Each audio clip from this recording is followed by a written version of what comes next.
dome, covered in the grace of God, and if he was going to play here, he had to be able to be extremely careful.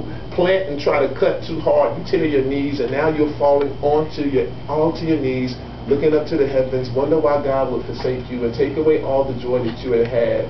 The false security of being able to get what you want. See, his mama named him Judas. She didn't care. She knew that he would betray everything that she tried to instill in him.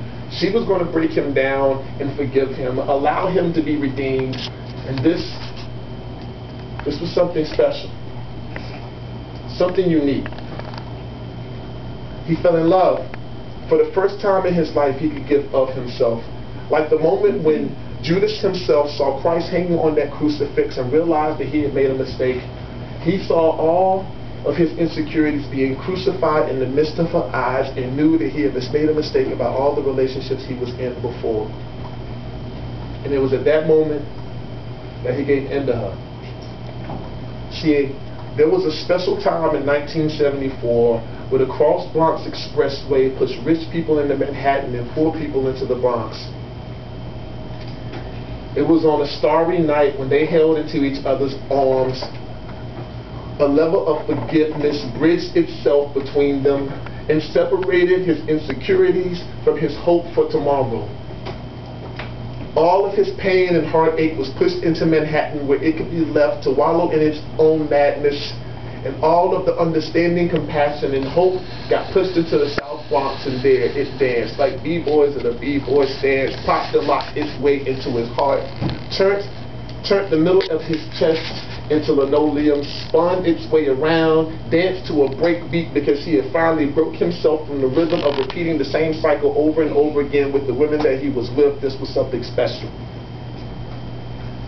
something strong, something that could hold the weight of this relationship on his shoulders, as if King Hercules himself had walked into the park where they called themselves Adam and Eve, existed in this evening. All she did was plug hope into this lamppost and allowed him to speak through this mic stand. All they did was cut through all of the bullshit that he had been spitting to women before them, playing records and melodies of love, hope, and devotion. See, this was something unique.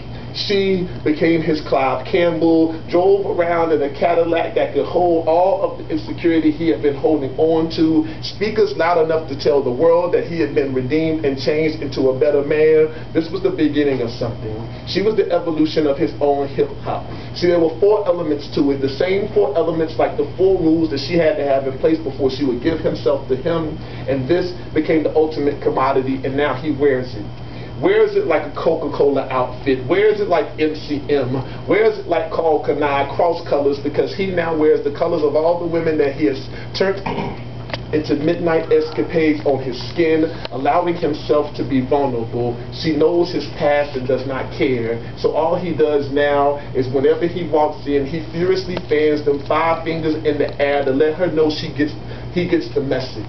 Tell her that this is something different. They now have their own tribe where they quest to new adventures. These midnight marauders are no longer tearing each other apart. They are searching for something special. This is better from the soul, like De La Soul, because he is no longer about me, myself, and I. See, Posthumous has found his true God, and they continue to plug into this relationship, looking for their own Maceo. Is God playing the beat behind them? This is native tongues, because they have gone back to their forefounders and found the true ancient lesson of love, spitting into each other, and they allow themselves to continue. Now they walk down the aisle, hold each other's hands like they are continuing to make the perfect dance moves. They are rock steady, rock hard. Foundation has been built. This is something better. They are Grandmaster Flash, African Bambaataa. They are Zulu Nation, united under the guise of the ancestors who were proud of their melanin brown skin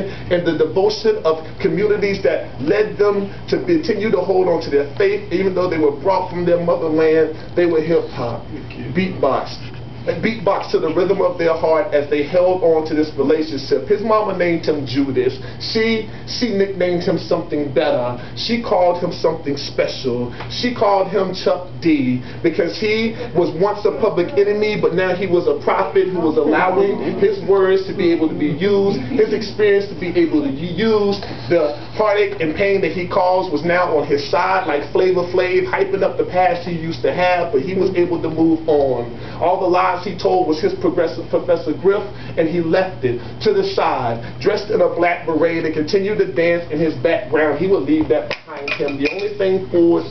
Made that girl drop off. The only thing to move forward to was his own place in hip-hop legacy. This was special.